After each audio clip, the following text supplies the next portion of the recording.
Welcome to the Unstoppable Recording Machine Podcast, brought to you by Ibanez Guitars and Basses. Ibanez strives to make high-quality, cutting-edge musical instruments that any musician can afford and enjoy. Visit Ibanez.com for more info. And now your hosts, Joey Sturgis, Joel Wanasek, and Eyal Levi. Hey everybody, how you doing today? Good, how are you? Fantastic. Terrible. Terrible. Just kidding. With us today, we have Zakk Cervini and Matt Pauling. How you guys doing? Great, how are you? Doing good, doing good. For those of you who might not know, Zakk and Matt are the right-hand men for John Feldman. Is that right? That is correct. Correct. That is awesome. I have to say, how the hell do you go to sleep with those choruses stuck in your head all day? It's rough, man. There's a lot of them. A lot of choruses. It's all about the chorus. How long have you guys been working with him? I've been with John for about 2.5 years. And Matt's, how long you been there? Like year and a half? Yeah, a year and a half. Okay, because I seem to remember, Zakk, when you kind of got that gig, I think.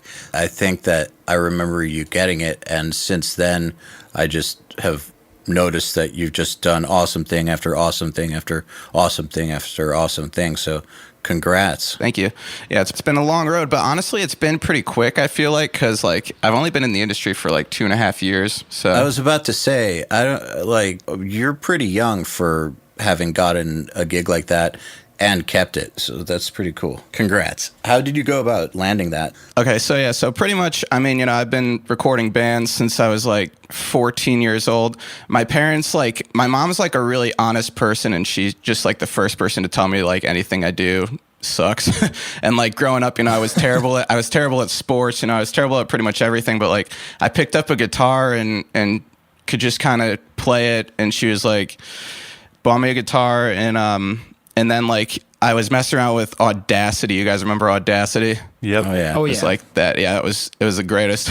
And that was in, like, 7th grade. I was really young, and I recorded a couple songs, and, like, I just, like, loved doing it. So my mom bought me, like, a MacBook, and when I was a freshman in high school, I recorded my first band. I got, like, a little M-Audio interface with 2 inputs, and I like, really ghetto-rigged this thing together. And, then I just kept, like, recording a bunch of bands through high school, and when I was 17, I produced like my first signed band. I guess they were this band that was on Artery, and like it was a really small thing for me, but like it was really cool. And I was just like hustling, while other kids were like at parties and stuff. I was just always like in my bedroom, just like recording like in my basement or whatever. And I just like worked super hard. And so when I graduated high school, I got accepted into a college called Drexel, which at the time had like a really good program for recording and producing and stuff. But I'm a hustler, and I hit up just tons of people who were out of my reach all the time. Like I was just like messaging tons of people, and no one would ever really hit me back. But one day I messaged Will Putney, who at the time was working for Machine, who was my favorite producer, like, ever. Like I looked up to him like throughout all of high school, and Will was like, yeah, you should come down to the studio. And I was 18 at the time. I was a freshman in college, and so I went down to the studio, and I just hit it off with Will and Machine instantly, and they were like, you should intern here. I was like, cool. So I interned there, and Machine like really like took me under his wing, and like almost like a parent. He just like broke me into the industry and just like showed me just like not even like on the technical side of things, but just like how to deal with people and like how to work with bands, like that kind of stuff, which I feel is like equally, if not more important than like the technical aspect. Yeah, absolutely. And so I worked with them for like about 1.5 years as like their kind of like assistant guy, and like I would track vocals, I would track bass, I would edit, I would like do mix notes, I would do like tons of small stuff, and I actually produced a couple of bands on my own. Like Machine would be going away, and he'd be like, yeah, the studio is free, so do whatever you want. And so I would just be like, okay, cool. So I would just go out and find a band that I loved and bring them in and make a record. And so we had a really great relationship, and then Machine decided that he wanted to move to Austin, Texas, and I wanted to move to Los Angeles, California. So he sent an email to John Feldman just telling him that he had this. So at the time I was kind of like machines engineer, but he sent an email to John that was like, I got a kid who would like to intern for you. So I moved to LA and I just kind of like started over like as an intern. This was 2.5 years ago. So were you getting paid as an intern or a free No. intern? So you just moved across country and Correct. did it for free anyways. Yes. Yeah. Awesome. You got to take the financial hit a lot of times, like to get into things like this. But the thing is, when I got to Feldman's, his engineer at the time was kind of like over the job. Like he just like they weren't really a good match and he wasn't feeling it. So he put a lot of the work onto me, which is great. So I wasn't getting paid, but I was doing a ton of the work and like a ton of the productions and stuff. And it was like, I was coming from the metal world where I was used to just like bass, guitars, and drums and stuff, and I was just being thrown into this world of like all these crazy instruments and like crazy different sounds and crazy songs and all these different styles and stuff. And it was really cool and really fun, but also like really difficult. So I started interning in June of 2013, and his engineer left in October of 2013, and that was right before we started to do a record with The Used. And John needed an engineer, and I was just like, I'll do it. Yeah, you were there. So I mean, I made that record, and I went on to make like tons of different records. And there was a time, a couple months later, we did an album with a band called Stick to Your Guns, where John had like a medical emergency, and he had to get this crazy surgery that put him out for like a month. So I produced the entire Stick to Your Guns record on my own, and just, you know, did that one front to back, pretty much just by myself, like editing, like no help, nothing. And that just kind of proved to John like what I could do, I think, even though it was like a metal record. And so ever since then, you know, our relationship has kind of grown to where I'm not really like his employee, but it's more like we work together. And now like it's just grown over the years where I co-write tons of songs with John. You know, I mix everything we do, and we like co-produce things together, which I think is really cool. Oh, that's like the perfect example of how to do it, I think. Cool. Yeah. It's pretty rare. How does Matt come into all of this? Matt, you want to tell a little bit about your story? Yeah, so I come from more of a touring background. So I grew up in Orange County, California, and I just started playing guitar when I was 14. My dad was like, yo, you need to play football. And I played one season, and I was just like, yo, fuck this, dude. I got to do something else. So I picked up a guitar and just taught myself how to play, and then started a band, you know.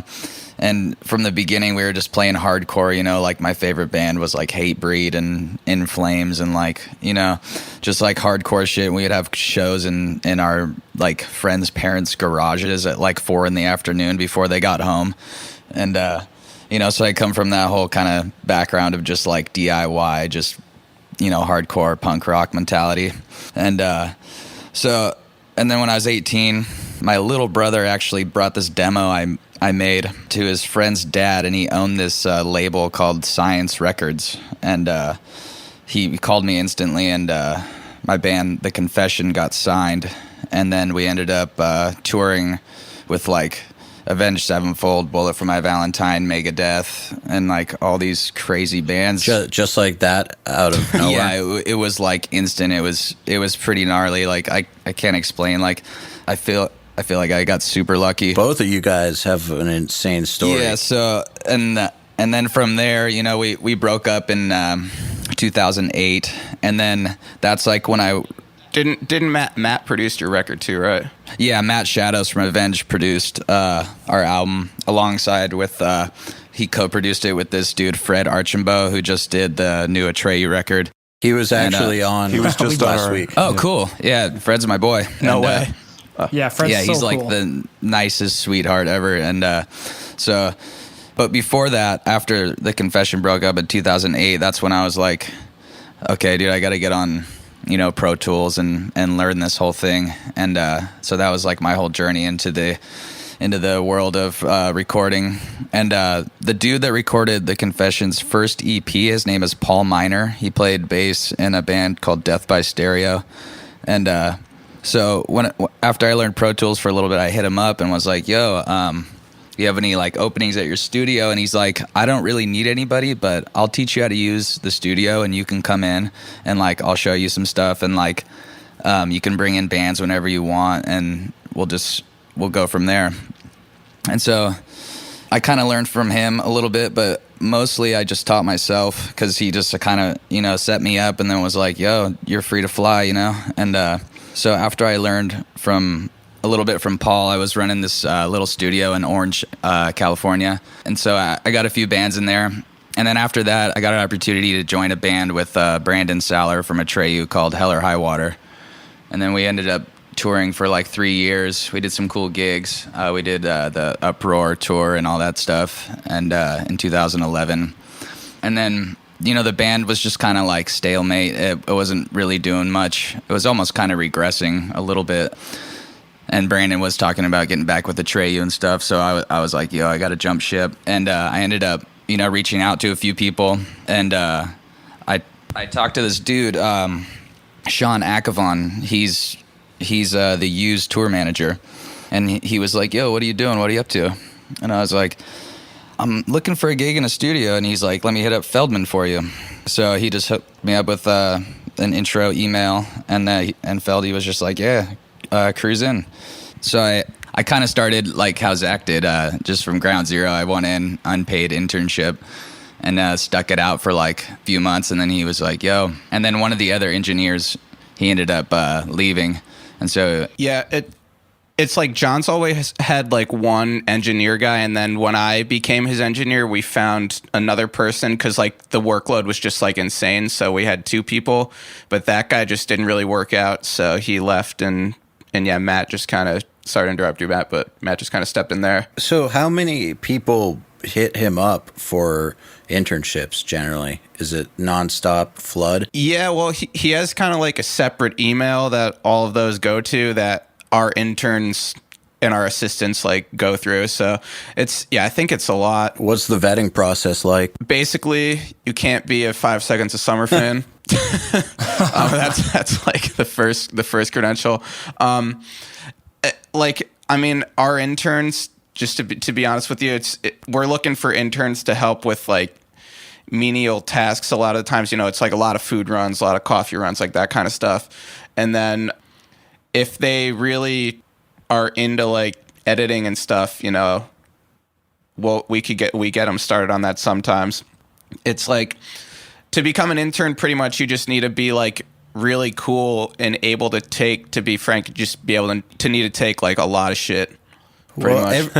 A lot of people don't last more than like a week. Every guy that we've had on who has made it in the LA scene has said the exact same thing, which is their internship started with a bunch of menial tasks, and they were the best at those tasks, like getting the food order right.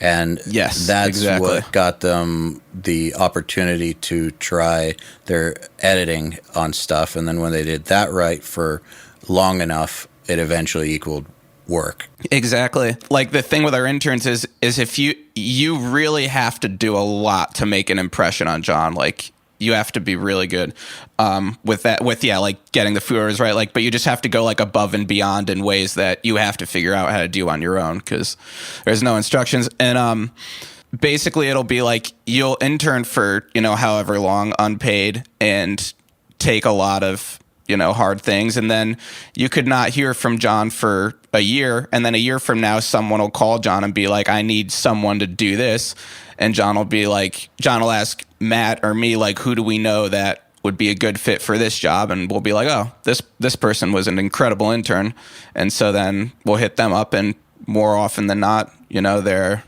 down for that. What gets someone instantly deleted? Lying, stealing. Oh, I mean from like the point where you get the email. Like what? Like is there like something about the emails that make them like get to the top of the pile? I guess. Those emails. Okay.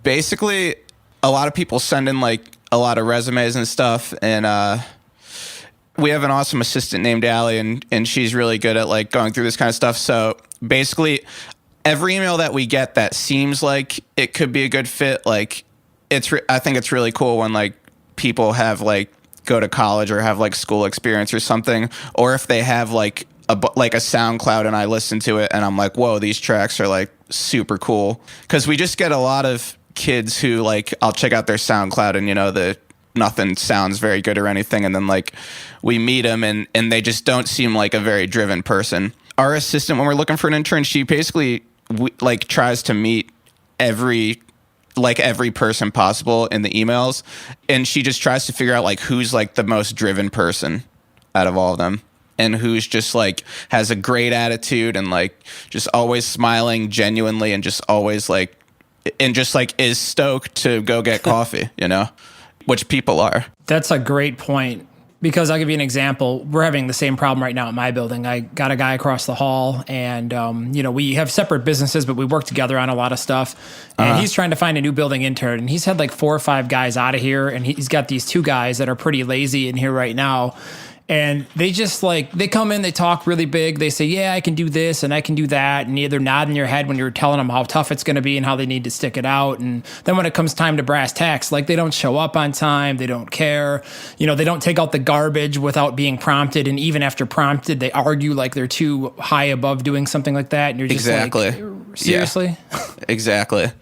It's, they have to be stoked to do everything. And we have kids that are, and it's great when they just do things without being asked, you know what I mean? Yeah. So just question for you. You said that you came from a metal background and had to learn all this other stuff. And I remember talking to you online about the amount of programming that you had to learn how to do.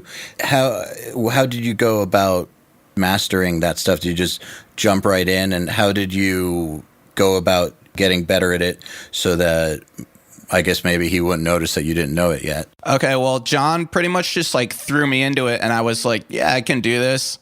And, like I had like no idea what I was doing. And, I sent him a couple tracks, and he quickly found out that I had no idea what I was doing. But he just would help me. So, we have a lot of like, we have a lot of go-to sounds and stuff, like a lot of starting points in terms of like, I don't know, whether it be like a synth patch or like a mix setting or anything. We have a lot of starting points that we tweak from. And then we also go off and just like experiment and do tons of like crazy unique stuff all the time.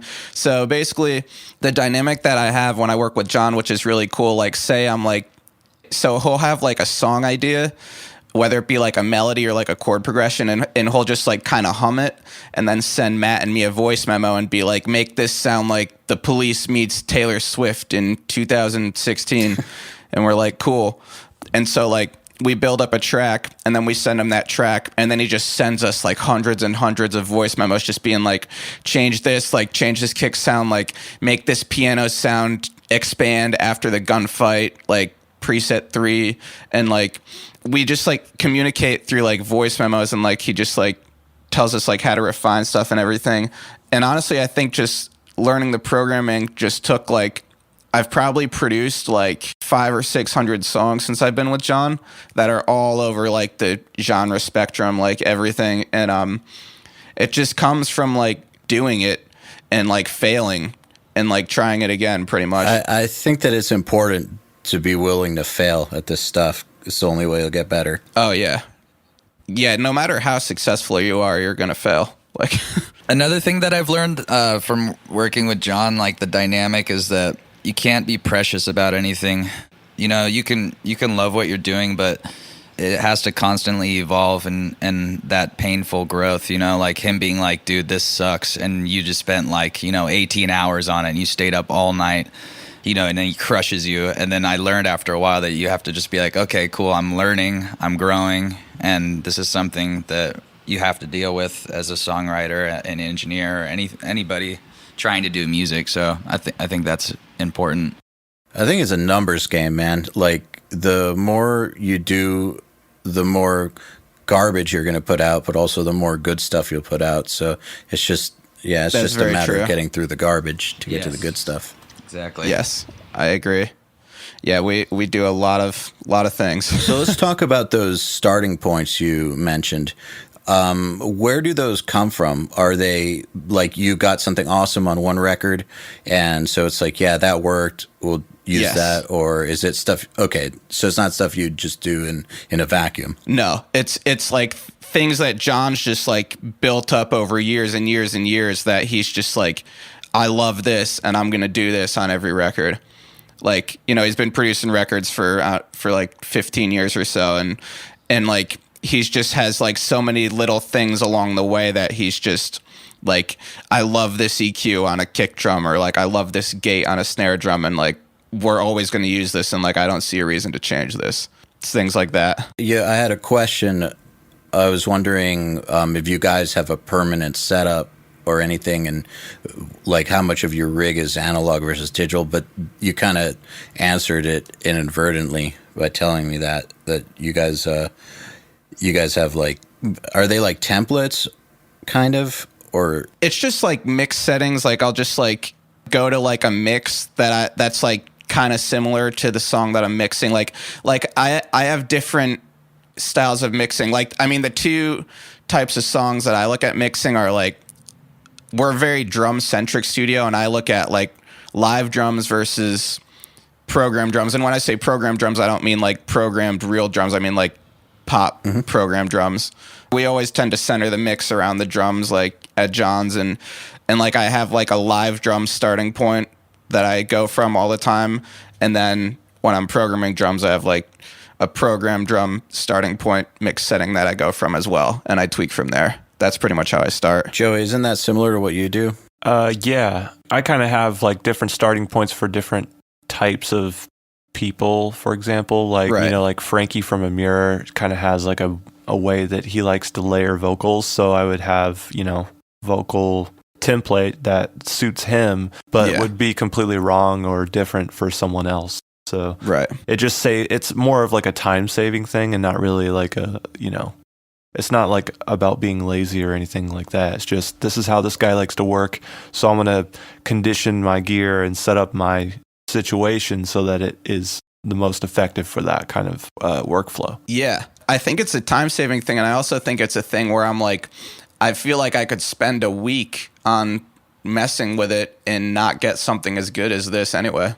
It's tried and true. Yeah, exactly. I had a question because I've heard that John, you know, is a little bit of an eccentric guy, and kind of, I think he's a lot like me, and when it comes to being creative, which is, you know, you attack something with, you know, a machine gun, basically.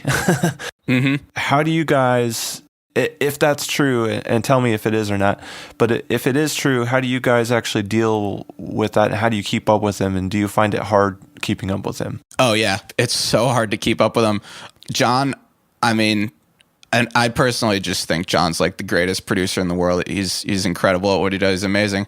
And his mind is just like all over the place. So like, it's like in any given day, I'm working on like 4 or 5 different things. Like yesterday, I started out my day. I came in 2 days ago. I did a Christmas cover song with this girl, Juliet Sims, who's Andy Biersack from Black Veil Bride's girlfriend. So I did a cover with her, and we made it kind of like Tim Burton, 9 Inch Nails-esque. It's really cool.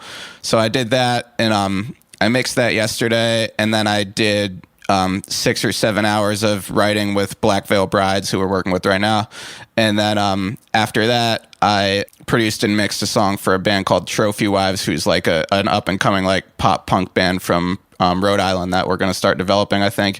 And I think keeping up with John like is just being on your game and just being willing to pull 16-hour days every day and like not sleep, and just like pretty much it's just like that kind of thing. Just you have to be able to like work really hard and like work really smart and just like have the end goal in sight and just be like, what's going to make John stoked? Because ultimately what's going to make John stoked is what's going to make the world stoked, probably.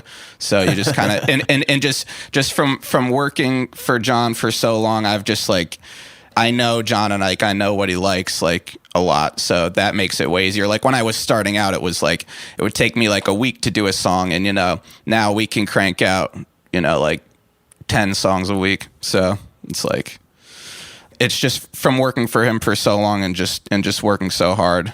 I think that's how we keep up. Joel's kind of like that with his mixing, man. How many songs a month do you mix? I've gotten up to about 67, but usually... Jeez, 67. Usually, I mean, well, I've definitely had several months where I've cleared like 50, but usually I can do 2 to 5 songs a day. I've even mixed a whole record in like 3 hours, and I mean, it turned out pretty good. It's just having it dialed into that level of perfection. Well, that record that you're talking about was one session. Every song was like queued up from left to right, so there wasn't like any opening or closing of any sessions and stuff.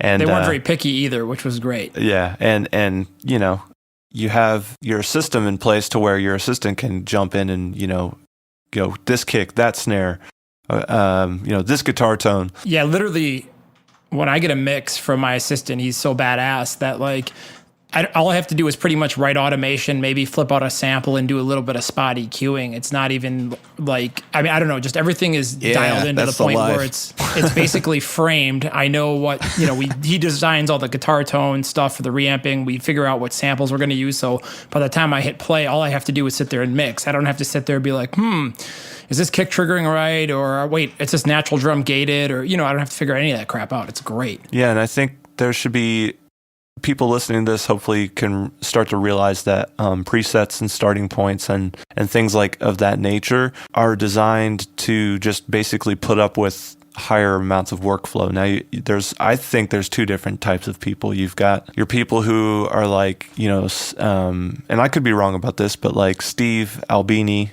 is going to sit there and turn knobs and spend hours and days on the sound of certain things. And then there's going to be other guys who want to just get to the point, get the song down, get the idea down, and mess with the sound of it later and use a starting point. And I don't think that either of those methods is wrong or right. It's just a different way of working. And I think different types of music lend themselves to different methods, so some bands who need like more of a unique approach would go with the more hands-on guy who would just start from scratch every time and forget everything he's ever learned and just, mess up and find his way. And then there's other types of music, which I would say John Feldman is in tune with, is the sort of the more popular approach or the more structured approach where the workload is massive. But at the same time, your hooks are sort of understood. Your song structures are sort of understood, and there's not a lot of like guesswork that needs to go on. Yeah, just kind of playing off what you said, like in terms of like mixing and starting points, I just think like for me, mixing to me is just making the song have an emotional impact and just like making me feel something. And like it can sound terrible and still make me feel something, like, because maybe that's the way it's supposed to sound. But, like for instance, like I just want to like get the song sounding like good, and so then I could start actually mixing and actually like automating things and like making the chorus hit and everything.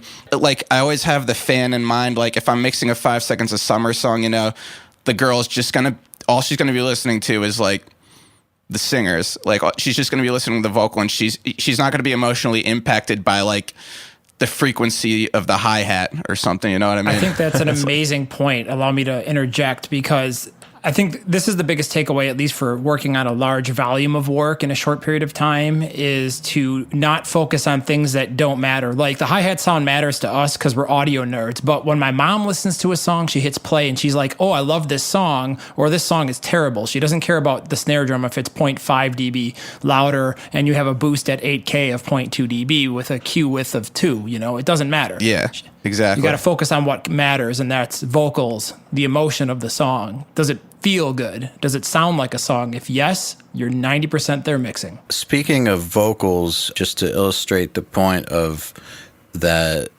emotional impact makes more of a difference than technical quality. I remember, Zakk, you told me and some other people a story about recording something on a hill.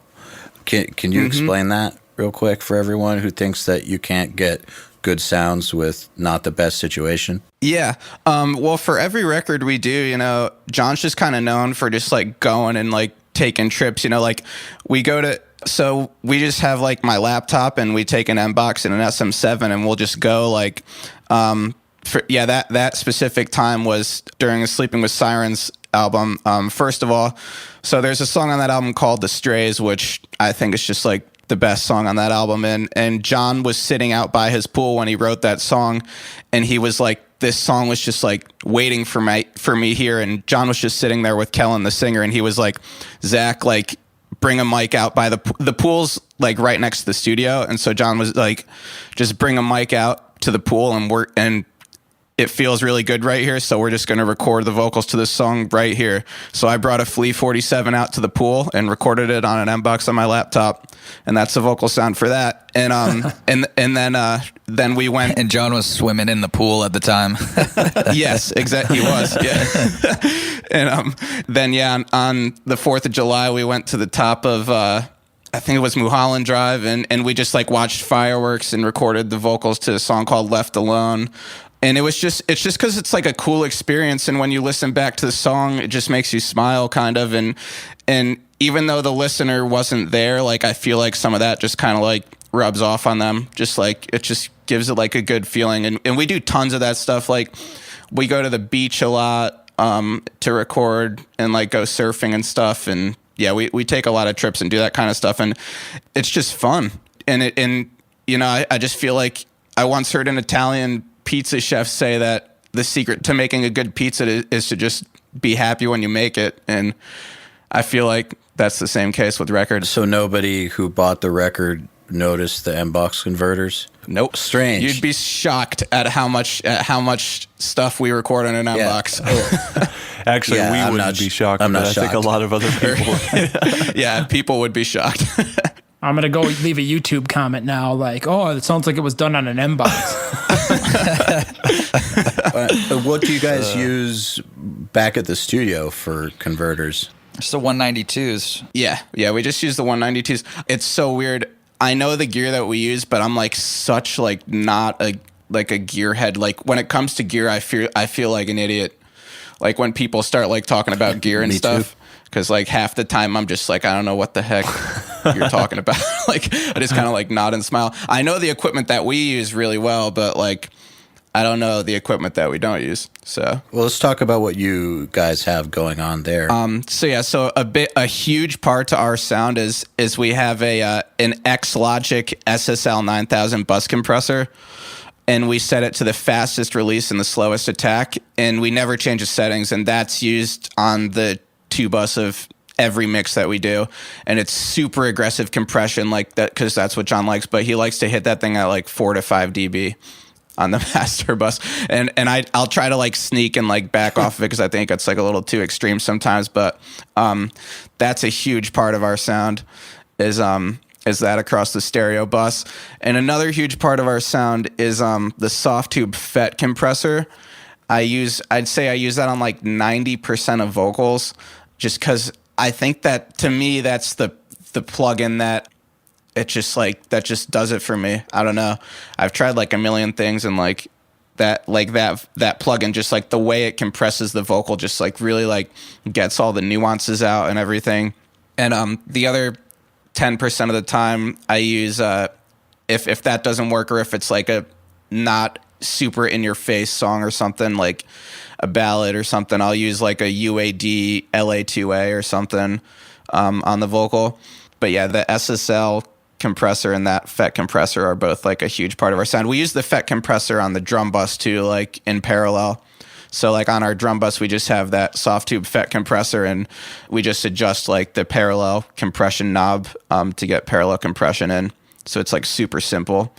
Like our setup is extremely simple. How many rooms do you guys have? The studio, it's a lounge, and then it's a control room and a live room. So like when you and Matt are going at it, like are you guys in the same room the whole time? Matt will typically be like, so we have a really cool dynamic. It'll be like, so there's like 2 different kinds, or I guess there's like 3 different kinds of days. There's like writing days, which are like the majority of our days. Like we write a ton of songs and we record them as we write them.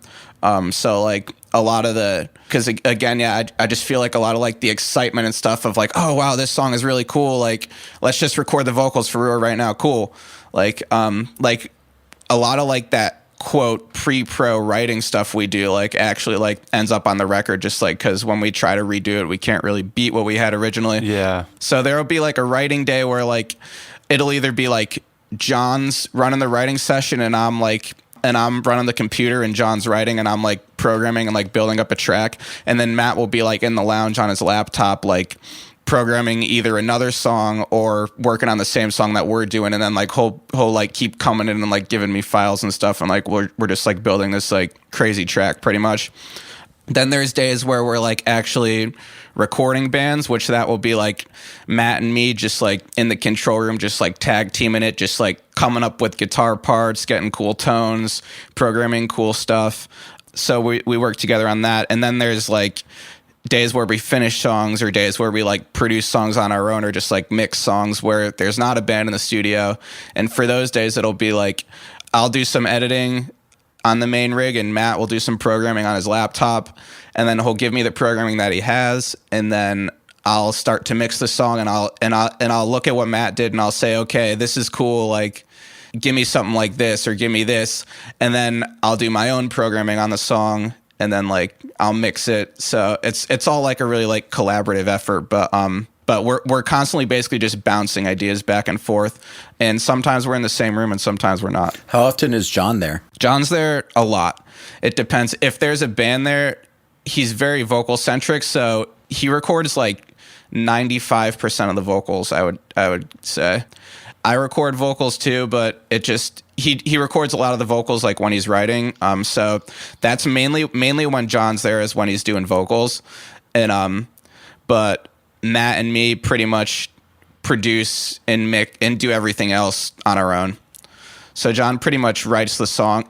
We'll like write the songs with the bands and do the vocals with them, and then it's off to us. So when John is out doing things and touring, or maybe playing shows or whatever, I think he probably still does like some A&R stuff and whatnot, traveling. Oh yeah.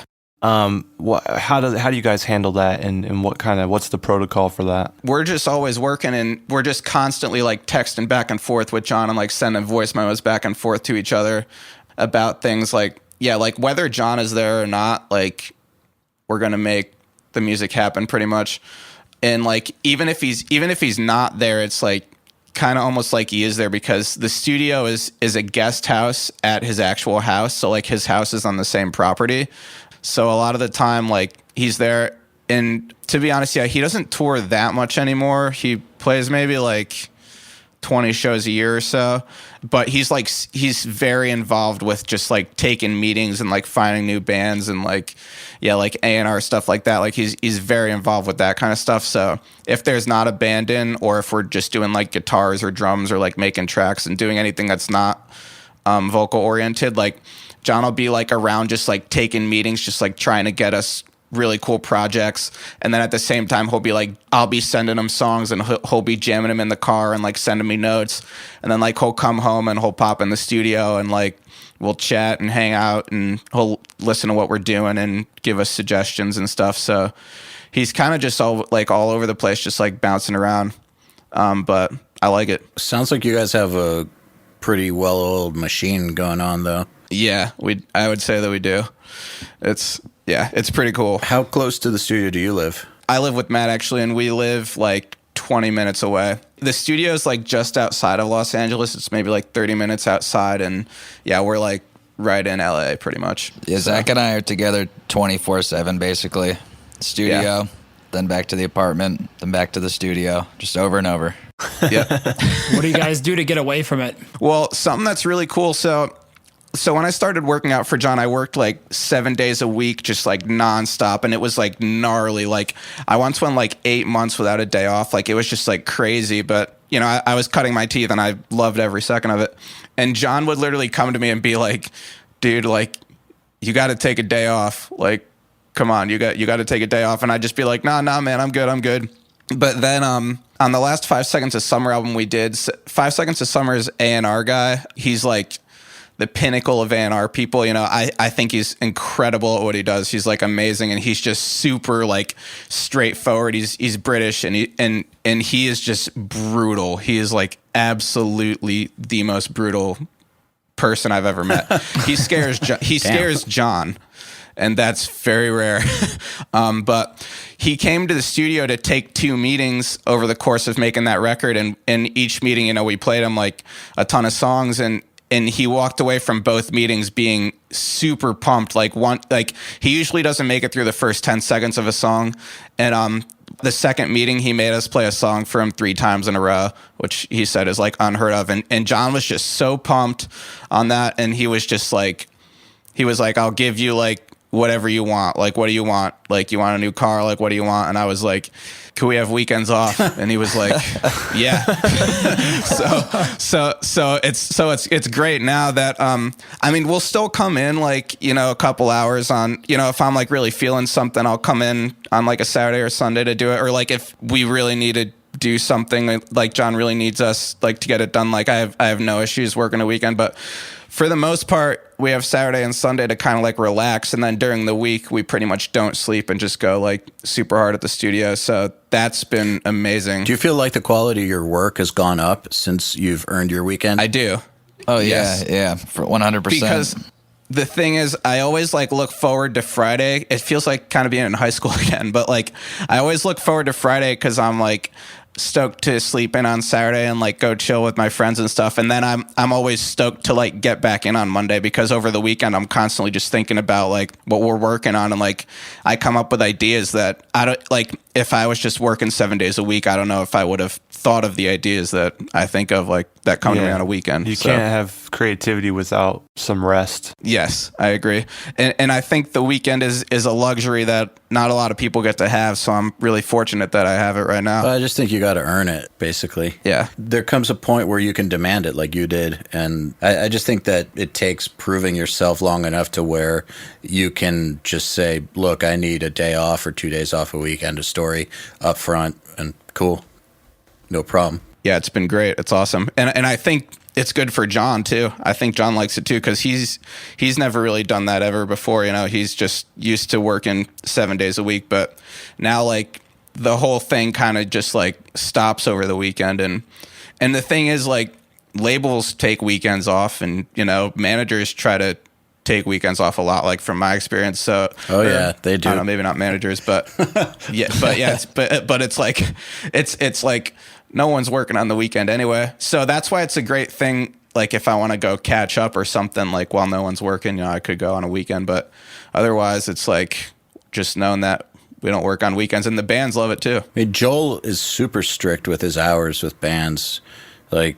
Oh yeah, I got bankers hours over here. They come in at 8 in the morning and I go home at 5 o'clock. Now I usually end up coming in early and staying later and working on weekends and all kinds of crazy hours. Like, you know, sometimes you got to come in at 11:30 at night and stay till 4 a.m. and then get up at 6 and repeat. But yeah, aside from that, I find most people are really receptive to it too. A lot of bands have made the comment, especially the LA bands that are used to coming in and starting at noon. When they come out here, they're like, dude, this is cool because like I can go home and watch the game, watch some TV, eat dinner, relax, then wake up, recharge, and come back to the studio. And yeah, I mean, it's not for everybody, but you know, when you're producing a record, you call the shots and everybody else deals with it. Yeah.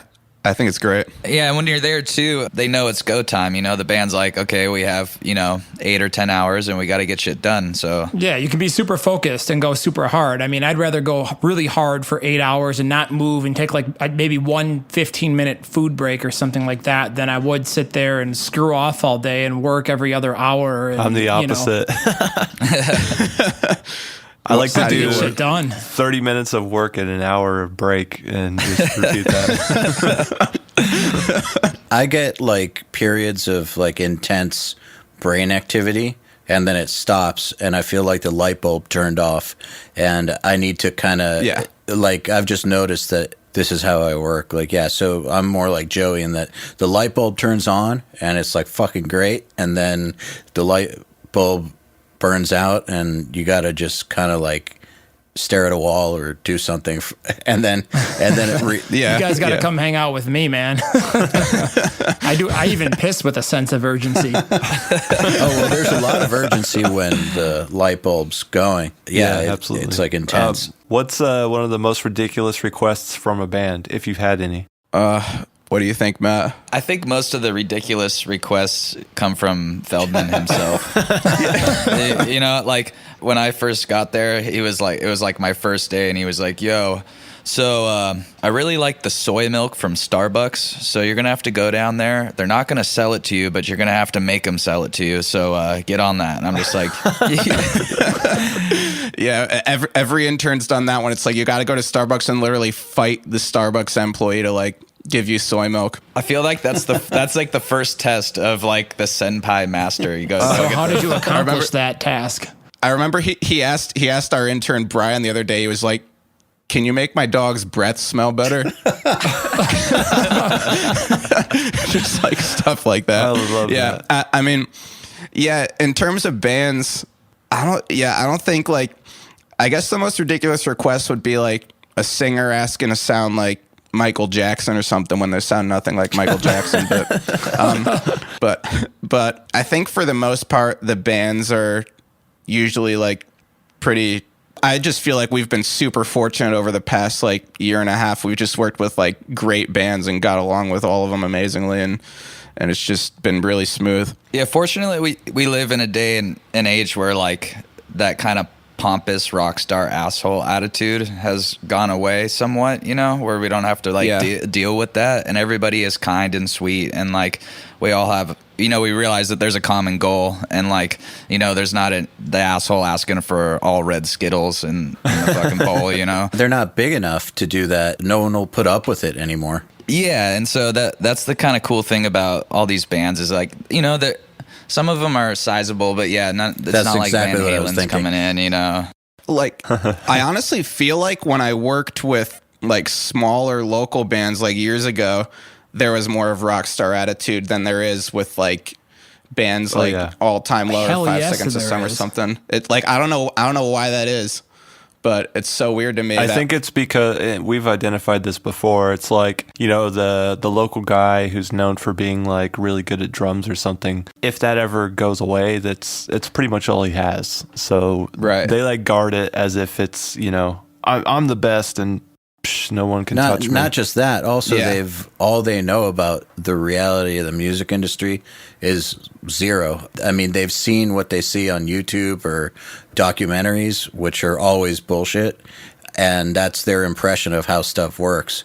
So they go to a studio and expect that it's going to be how they've seen it with their favorite bands, and just have no idea that, first of all, it doesn't actually work like you see it in those documentaries, and second of all, you're not Pantera.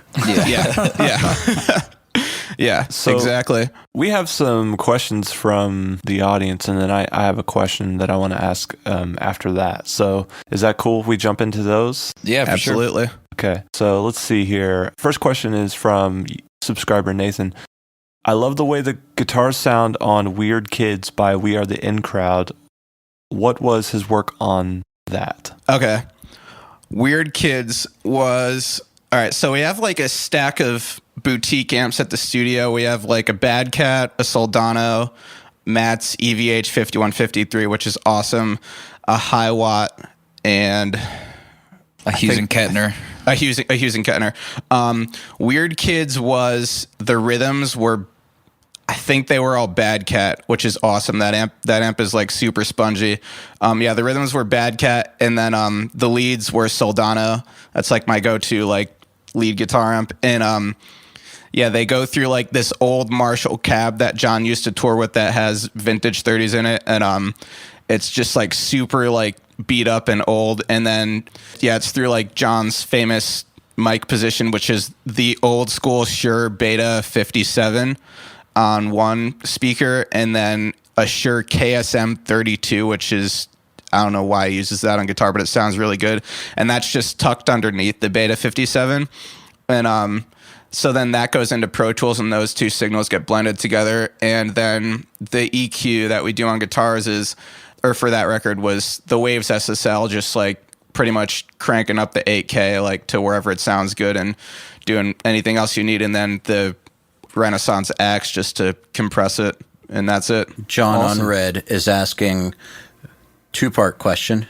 How do you typically pan your overheads and drum room mics relative to the guitars in the mix? And how tightly edited was Singularity? Okay, so yeah, overheads in rooms, I pretty much just always do 100% either way.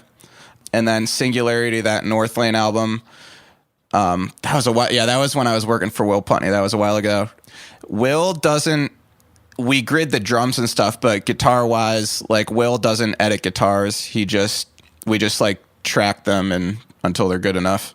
So I guess the drums were really tightly edited, but the guitars were not. And that must take a while. Yeah, I think the way Will tracks guitars, which I think is really cool, is he uses Logic, and Logic is amazing with looping things. So he just like loops a section over and over till they get it right, which I think that's a really cool way to do things. Yeah, for sure. Especially for like extreme metal. Well, yeah, because they'll get it right like time number 14 out of 28. Yeah. So Just play it for well, them. yeah. But even if I was playing it for them, sometimes it'll be like that, just like, because you got to get into the flow of it. And then once you're in the flow of it, then you start to get the tone of it. And then I'm hearing a lot of excuses. I don't know. That's worked for me. Yeah, that makes sense, Eyal. Yeah, I like that way.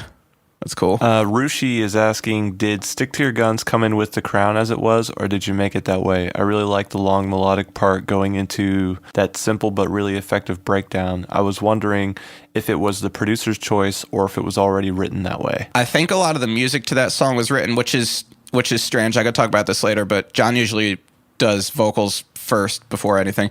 But yeah, Stick to Your Guns, that a lot of the music was written to that, and then yeah, John just like worked on the vocals pretty much. So yeah, that was a production thing. All right. So James Casper's asking, how do you handle ultra high pitched vocals like Kellen Quinn? Do you use a lot of low harmonies and or backing vocals to achieve a thick vocal sound? For any like harsh vocalist or like just something, or I don't want to say harsh, but anything that's just like really high that might have some undesirable frequencies, I'll use the UAD. I think it's the ART 102 or 202 tape machine to smooth it out a little bit. And then I'll do like a little bit of surgical EQ like on the high frequencies, and then I'll do a lot of de-essing. Like sometimes I'll have like 3 de-essers going, and sometimes I'll actually like just go down and like adjust the gain of like each S if like the S's are too gnarly and stuff.